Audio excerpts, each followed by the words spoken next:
court.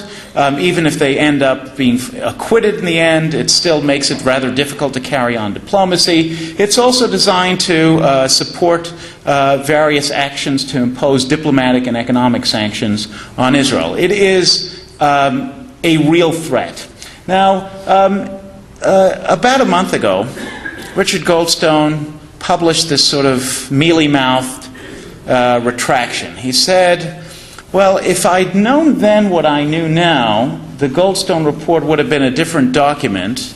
And maybe Israel didn't actually aim at civilians as we alleged over the course of 575 pages in the original report.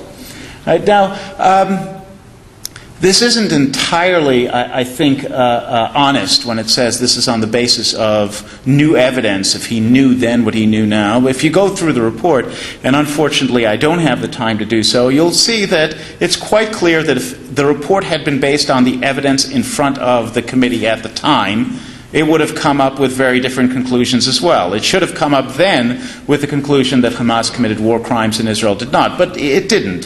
So why is it that Goldstone changed his mind to the extent that he did? Well, I think it's basically because he was confronted and embarrassed. Now, some of these confrontations were not substantive, right? So Goldstone was apparently confronted by members of a synagogue in South Africa where his grandson was to have a bar mitzvah, and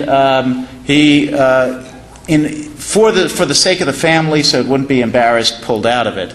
And there's also Goldstone engaged in a number of debates in high-profile locations where he debated racist Zionists. That would be me and Peter Berkowitz in this case.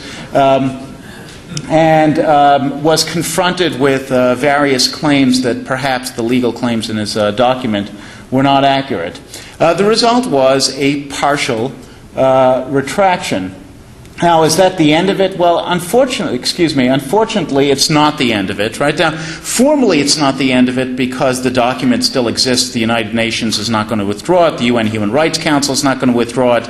The other three members of the mission continue to stand by it. But more importantly, it's because this is not a game of law, it's a game of politics. Right? So the document is out there. It's meant to be used in order to delegitimize Israel and to harass its leaders. Whether it formally has been retracted or not is not the end of the picture. Right? It's out there, it's spread its lies, the damage is at least partially done.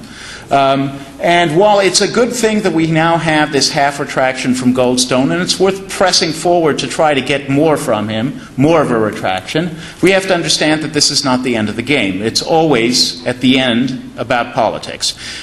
Which leads me to the very last item that I want to mention. This is really a promo for something that Rick is going to be talking about, which is the coming crisis in September. Right there, basically, as we understand it right now, we're promised by the Palestinian leadership. In September, the Palestinian leadership is going to declare yet again that there is a state of Palestine, and it's going to be looking for UN support for this declaration.